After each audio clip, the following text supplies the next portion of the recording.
सनातन हिंदू एकता यात्रा का आज दूसरा दिन है। बाबा बागेश्वर की तरफ से यात्रा शुरू की गई, जिसमें बीते दिन यानी जो पहला दिन था उस दिन 20 किलोमीटर की यात्रा पूरी की गई। आपको बता दें कि दिल्ली से शुरू हुई यह यात्रा वृंदावन तक जाने वाली है। बाबा बागेश्वर के द्वारा इस यात्रा का जो आयोजन है वो किया गया है और इस यात्रा को 7 से 16 नवंबर के बीच में किया जाना है। तो तकरीबन 140 किलोमीटर लंबी ये यात्रा होने वाली है, जिसमें 20 किलोमीटर पहले दिन तय किए गए हैं। वहीं आज फरीदाबाद से यात्रा की शुरुआत की जाएगी। इसी के साथ में इस यात्रा के मकसद की बात की जाए तो इस यात्रा का मकसद हिंदू राष्ट्र की परिकल्पना है।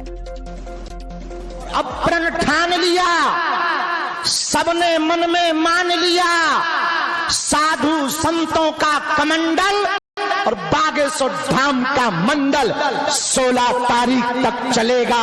गांव गांव गली गली में शोर होगा, सनातन का जोर होगा, हिंदुओं की एकता होगी, धर्म विरोधी और देश को बिगाड़ने वालों की ठटरी भरेगी। 2-3 बातें हम बहुत विनम्रता पूर्वक आज कहना चाह रहे। ये पदयात्रा 80 करोड़ हिंदुओं की है। भारत में रहने वाले 150 करोड़ भारतीयों के हित के लिए 150 किलोमीटर की पदयात्रा है। इस देश में रहने वाला प्रत्येक व्यक्ति सनातनी है, जो सनातनी नहीं है वो तनातनी है। इस भारत में जन्म लेने वाला व्यक्ति सनातनी है। तुम हटना नहीं, डटना, तुम उलझना नहीं, सुलझना, तुम चलते रहना, क्योंकि चलोगे नहीं तो हिंदू एक नहीं होगा, और हिंदू एक नहीं होगा तो भारत हिंदू राष्ट्र नहीं होगा।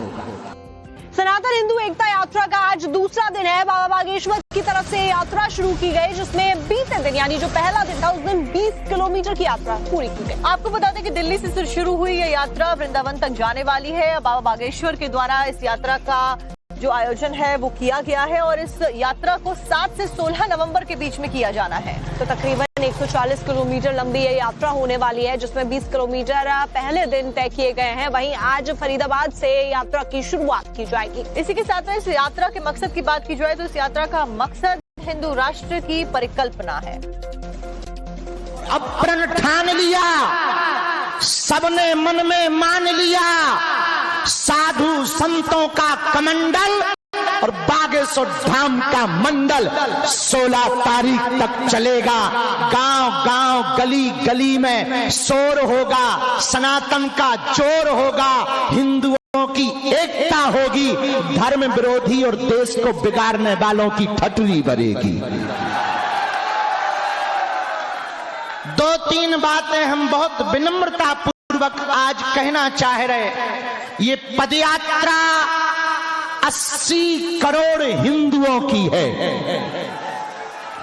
भारत में रहने वाले 150 करोड़ भारतीयों के हित के लिए 150 किलोमीटर की पदयात्रा है। इस देश में रहने वाला प्रत्येक व्यक्ति सनातनी है, जो सनातनी नहीं है वो तनातनी है।